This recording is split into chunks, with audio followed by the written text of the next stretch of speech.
You're listening to The World at 8 with Lynne Mozart.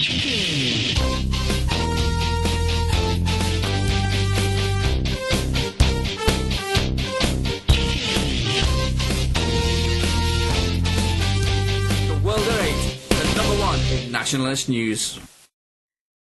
Highlights of the news today, Monday the 9th of July. Water authorities lift hosepipe ban in the last areas in the south today. Labour Party lifts the ban on Lord Ahmed, but do not say why. Church of England minister says rioters reach a state of ecstasy during looting. New Greek Conservative government in talks with Brussels today. Taliban film execution of woman accused of adultery in Afghanistan. Russian flood kills 170 people. Muslims in Nigeria kill 50 Christians. Thought for the day, child killers and the great cultural divide. UK news. After abnormally heavy rainfall in the UK, the final 4 water companies with hosepipe bans lifted them today with immediate effect. South East Water, Sutton and East Surrey Water, Veolia Water Central and Veolia Water South East said that the restrictions that have been in place since early April have now ended, as even more wet weather is predicted for July.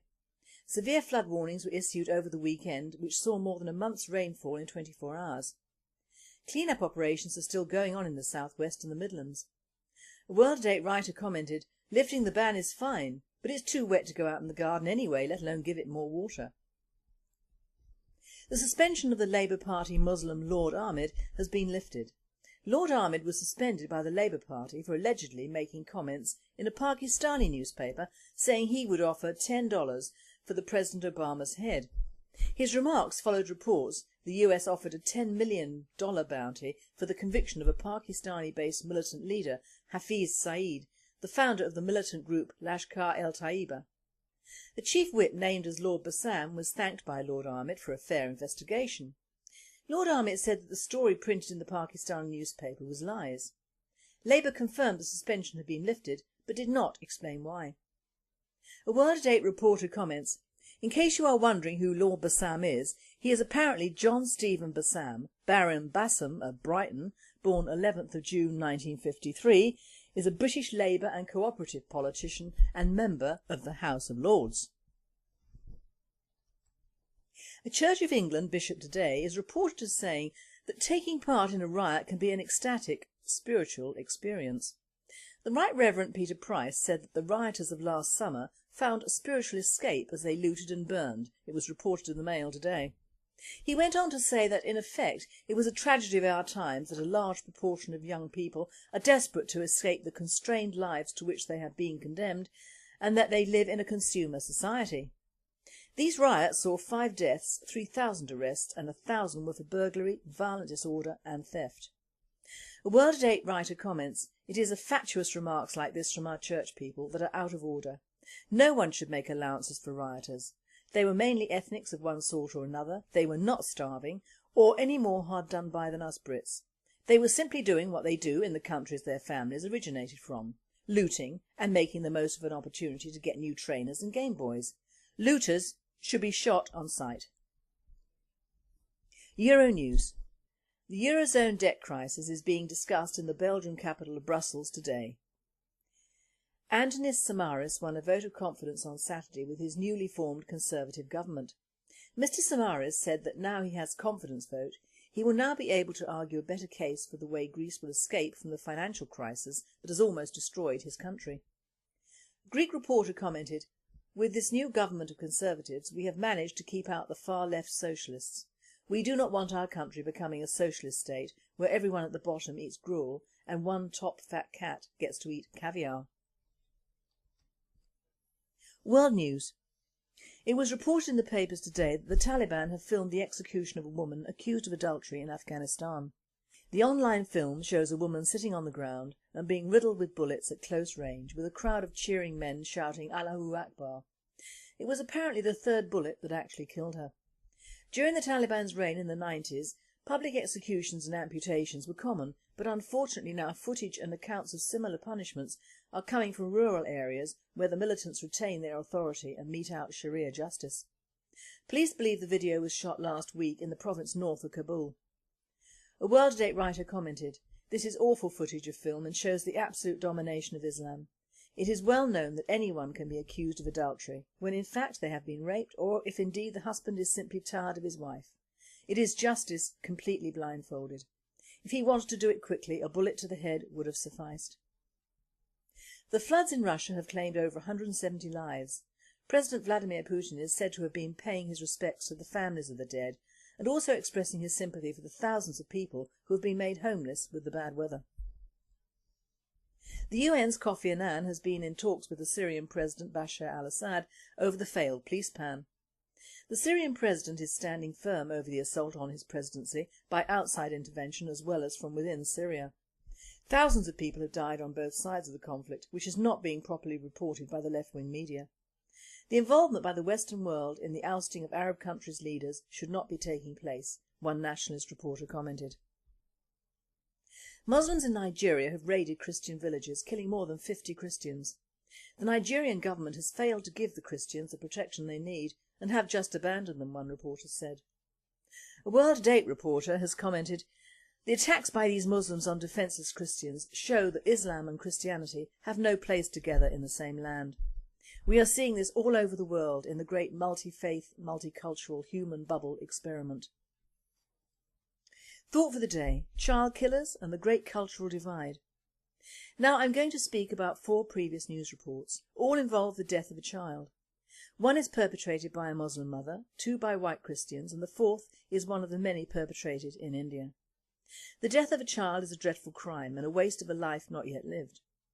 The sentencing, especially in the case of the white Christian mothers, seems harsh compared to the sentence a young Muslim woman received. Is justice blind or overly allowing for cultural differences over mental and physical ones? Or is it a question of ethnicity and religion? I put it to you. The first is the Muslim mother. She gave birth to a baby girl in secret following an affair and let her healthy newborn die before burying its body in the ground. Fatima Ali from Bury, Greater Manchester, feared she would bring shame upon her devout Muslim family for having the child out of wedlock. After giving birth to the infant alone in her bedroom, she cut the umbilical cord and left it to die. In April, in Bolton Crown Court, Ali burst into tears as she was given a 26-week prison sentence, suspended for 2 years and subjected to a 12-month supervision order. Sentencing, Judge John Appleby said, "You failed to seek medical assistance following the birth of your daughter. She died within 2 hours of her birth, and had you acted appropriately, her life could have been saved." The second is a Swansea mother, 34-year-old Michelle Smith from Morriston. She gave her baby Amy the drug dihydrocodone, a powerful painkiller only prescribed to adults. This had been prescribed for her and her husband. The court heard how paramedics were called to Mrs Smith's home in November 2007 after 42-day-old Amy had been found blue-lipped and lifeless. She was rushed to hospital but later died. In court, her barrister, Sasha Vass, QC, for Smith, told the jury she had been made a scapegoat. She also stated that no firm cause of death had been found and experts and doctors had failed to give a definite answer. They could not rule out Amy had died of sudden infant death syndrome or that the drug could have been given by medical staff. On the day of the baby's death, her mother was alone with her and her 2 other children. She has been sentenced to life and will be made to serve a minimum of 12 years. There follows Leanne Smith, 45, a former child protection worker who confessed to suffocating her daughter Rebecca, 5, and 11-month-old son Daniel with a plastic bag in Lloret de Mar on the Costa Brava in May 2010. She apparently killed her children a few days after her partner, Martin Smith, was arrested in Barcelona for child sex offences. She claimed that killing her children was better than them being taken into care. Judge Adolfo García Morales had apparently allowed for Smith suffering a degree of mental disturbance when she committed the crimes and given her the minimum sentence of 30 years, 15 years for each child. He said that although she was mentally impaired, the murders were premeditated. The defence sought an acquittal because Smith was in a state of psychiatric disturbance and suffering insurmountable fear when the tragedy took place. So here we have 4 deaths, all probably unnecessary. We have various circumstances and cultural differences. No one will ever really know the reasons. The Muslim girl has escaped with the lightest sentence. She still killed her child, but her reasoning of offending her Muslim family obviously prevailed and she will serve no prison time, but her baby is still dead. Next, Michelle Smith. She was a mother for the third time and was alone with all her children when Amy died. She strenuously denies giving any medication, and although some was found in the baby's bloodstream, her mother was breastfeeding her. We will never know. Whatever she did or did not do, she was obviously not in a good state of mind, and yet she has received a life sentence with a minimum of 12 years. Her baby is still dead, but no cultural differences there to make an allowance for. The next one is the most tragic. Her children were old enough to know what was going on, and I believe she has the harshest sentence of all. It was handed out under Spanish justice, which is not the same, obviously, as our Muslim friend encountered. They believe, rightly or wrongly, in an eye for an eye. No mental state or cultural difference over there. Quite obviously, Leanne Smith was of unsound mind. Her partner had just been arrested for child sexual offences. She had 2 young children who would either be prey to their father or put into one of the many childcare homes to get lost either in the system or on the streets. What a terrible choice. She either could run with them or just give up, and that is what she did. She made an attempt on her own life soon after. Martin Smith, the father, received a sentence of 16 years for raping a minor and committed suicide in his cell in Manchester. Although her crime is terrible, she needs help, not the rest of her life in a Spanish jail. None of these women beat up or tortured their children, or sold them or abused them. They killed them. I believe they were all suffering at the time, but justice has meted out very different sentences, haven't they? The next one makes me feel a little sick, I'm afraid. They occur in India, but amongst the Muslim population. Little Afreen was 3 months old. There were bite marks all over her body, but she died from being battered against a wall by her own father. What was her crime? She was born a girl. Yuma Farouk, her father, wanted a boy. She was not the first, and she will not be the last. Only last month another Muslim girl, Falak, succumbed to similar physical abuse and injuries after fighting for her life for weeks at Delhi's trauma centre. Her tragic story started after her mother was sold by her Muslim family to a Hindu family as a sex slave, and Falak and her 2 siblings were left to fend for themselves on the streets. In the last 10 years in India, 8 million female fetuses have been aborted.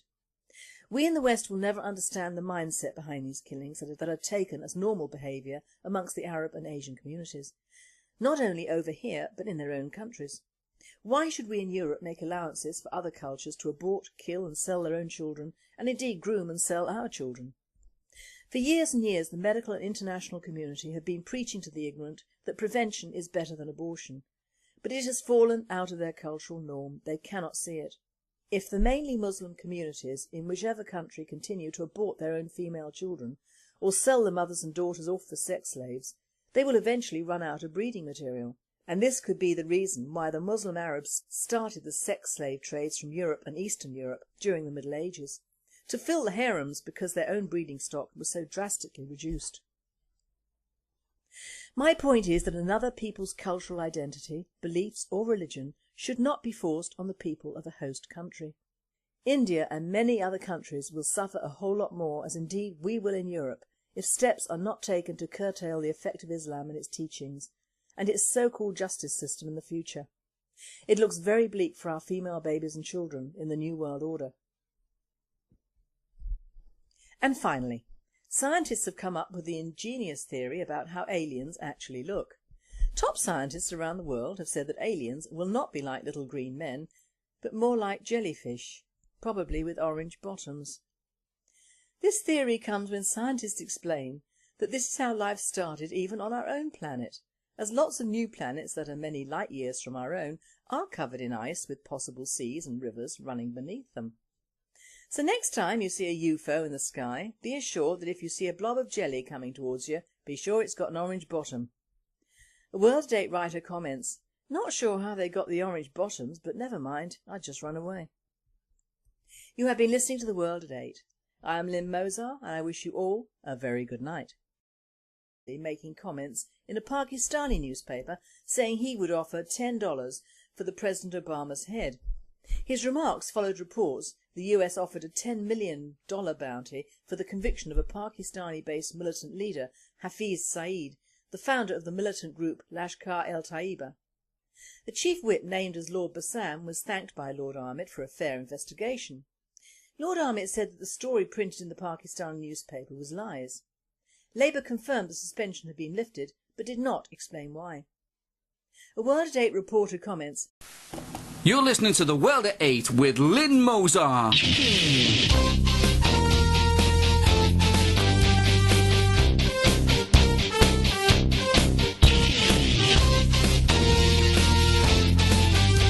The World at 8, the number one in nationalist news. highlights of the news today, Monday the 9th of July. Water authorities lift hosepipe ban in the last areas in the south today. Labour Party lifts the ban on Lord Ahmed, but do not say why. Church of England minister says rioters reach...